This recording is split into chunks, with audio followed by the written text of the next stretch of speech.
ఒక మందిరం. ఆ మందిరం వాళ్ళు నన్ను పిలిచారు. చార్లెస్ స్పర్జన్, ఒక గొప్ప దైవజనుడు స్థాపించినటువంటి మందిరం వాళ్ళు నన్ను ఒక కాన్ఫరెన్స్కి పిలిస్తే వాళ్ళ అడ్రస్ పట్టుకొని ఒక చిన్న డైరీలో వాళ్ళ పేరు, వాళ్ళ ఫోన్ నెంబర్, అడ్రస్ రాసుకొని ఇంగ్లాండ్ దేశంలో లండన్లో దిగాను. ఎయిర్పోర్ట్ నుంచి ఫోన్ చేశాను. ఫోన్ చేసిన తర్వాత వాళ్ళు చెప్పారు పలానా ట్రైన్ పట్టుకొని పలానా చోట దిగాలి అని చెప్పి మొత్తం చాలా చెప్పుకొచ్చారు. ఎయిర్పోర్ట్ నుంచి రైల్వే స్టేషన్కి వచ్చేసాను. అక్కడ ఎవరో పోలీస్ ఆయన ఉంటే, ఏమండి పలానా చోటకి వెళ్ళాలంటే ఎలాగనంటే అడ్రస్ చూపించండి అన్నాడు. అడ్రస్ చూపించమంటే గబగబా పాకెట్లో నుంచి ఆ చిన్న పాకెట్ డైరీ ఉంటుంది కదా, ఆ పాకెట్ డైరీ తీసే ప్రయత్నం చేస్తే నా జేబులో అది కనిపించలే. ఇప్పుడు నాకు అడ్రస్సే తెలీదు, నేను ఎక్కడికి వెళ్తానో తెలీదు, ఎక్కడికి వెళ్ళాలో తెలీదు, ఫోన్ నెంబర్ లేదు. ఈ అడ్రస్ బుక్ ఎక్కడ మర్చిపోయానంటే ఎయిర్పోర్ట్లో మర్చిపోయాను. ఇప్పుడు ఆ ఎయిర్పోర్ట్కి వెళ్ళి అడ్రస్ బుక్ కనుక్కోవడం సాధ్యం అంటారా? అయిపోయింది నా పని. అప్పుడు ప్రభువు చెప్పారు, దేశం తీసుకొచ్చి అడ్రస్ లేకుండా చేసి పడేసావు కదా ప్రభువా, ఇప్పుడు నా పరిస్థితి ఏమిటి? ఆ అడ్రస్ బుక్ దొరికితే తప్ప నేను ఎక్కడికి వెళ్తానో తెలియదు నాకు. మళ్ళీ నేను తీసుకెళ్ళిన బ్యాగులు మోసుకుంటా ఎయిర్పోర్ట్కి వెళ్ళాను. మొత్తం వెతుక్కుంటా వెళితే ఏ ఫోన్ దగ్గర అయితే నేను ఆ బుక్, నా చిన్న పాకెట్ బుక్ పెట్టానో అదే ఫోన్ పైన ఆ డైరీ అలాగే ఉంది. అబ్బయ్యా, నా డైరీ నాకు దొరికింది.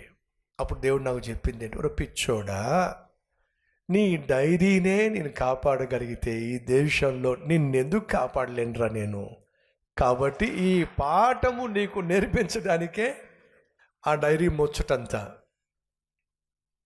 సహోదరి సహోదరులు, వాస్తవంగా మనం అందరం కూడా పరదేశులమే. ఇది మన దేశము, అంటే పుట్టిన దేశము, పెరిగిన దేశము, గిట్టే దేశము. ఆ తర్వాత మిగిలే దేశం ఒకటి ఉంది, అదే పరదేశము, అదే పరలోకము. పరలోకం నుండి మన ఆత్మ భూమి మీదకు దేవుడు పంపించాడు కొంతకాలం ఇక్కడ ఉండమని. మనం అందరం కూడా పరదేశులం.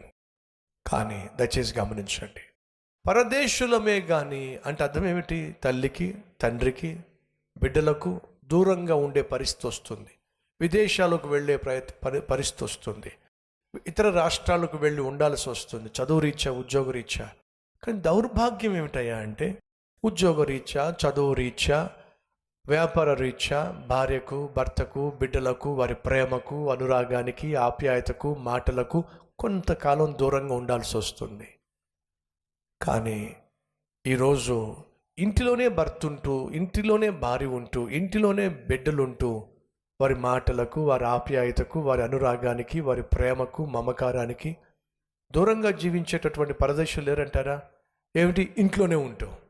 ఇంటిలోనే ఉంటూ భర్తకు భార్య పరదేశి, ఇంటిలోనే ఉంటూ భార్యకు భర్త పరదేశి, ఇంటిలోనే ఉంటూ తల్లికి, తండ్రికి, బిడ్డలు పరదేశులుగా ఉంటున్నారు. ఇది దౌర్భాగ్యం కాదంటారా? ఒకసారి ఆలోచించండి. యోసేపు పరదేశిగా ఐగుప్తు దేశానికి కొనిపోబడ్డాడు. ఈగ వాలకుండా దేవుడు యోసేపును కాపాడాడు. దావీదు తనను తరుముతున్న సౌలును బట్టి ఆ దేశాన్ని విడిచిపెట్టి ఇతర దేశాల్లో తిరిగాడు. దేవుడు దావీదును కాపాడాడు. దానియేలు తన దేశం నుండి బబులోను దేశానికి కొనిపోబడ్డాడు. దానియేలు మీద ఈగ వాలకుండా దేవుడు కాపాడాడు. ఈ పట్టణం కావచ్చు, ఈ ప్రాంతం కావచ్చు, నువ్వు ఒంటరివిగా ఉన్నప్పటికీ కూడా నువ్వు దేవుణ్ణి కలిగి ఉన్నట్లయితే ఆ దేవుడే నీ ఒంటరి స్థితిలోనే నిన్ను అత్యధికముగా దీవిస్తాడు. హైదరాబాద్కు నేను ఒంటరిగా వచ్చాను, వారిలో ఒంటరి అయిన వాడిని 1000 మందిగా మారుస్తానన్నాడు దేవుడు. మహాకృపను బట్టి నన్నేమో లక్షల మందిగా మార్చాడు. దేవునికి మహిమ కలుగును గాక. మనం చేయాల్సిందల్లా ఒకటే, నీతిగా జీవిద్దాం, యథార్థంగా జీవిద్దాం, దేవుని సన్నిధిని ప్రతి నిత్యము అనుభవిద్దాం. మనం దేవుణ్ణి కలిగి ఉన్నాము, ఇతడు దేవుణ్ణి కలిగి ఉన్నాడు, ఇతనికి అతని దేవుడు తోడుగా ఉన్నాడు. కాబట్టి అతని పనిలో కావచ్చు, అతని ప్రవర్తనలో కావచ్చు, అతని పరిశుద్ధతలో కావచ్చు, అతని పద్ధతులలో కావచ్చు మనం పరిపూర్ణతను చూస్తున్నాం, పరిపక్వతను చూస్తున్నాం, ప్రతిఫలాన్ని మనం చూడగలుగుతున్నాం. ఇతని విజయానికి రహస్యం ఏమిటంటే ఇతని దేవుడు ఇతనికి తోడుగా ఉన్నాడు. నిన్ను చూసి నీ చుట్టూ ఉన్నవాళ్ళు ఎప్పుడు చెప్తారు? ఆ దినము రావాలని మనస్ఫూర్తిగా కోరేవాళ్ళు ఉంటే రండి, నాతో పాటు కలిసి ప్రార్థన చేద్దాం.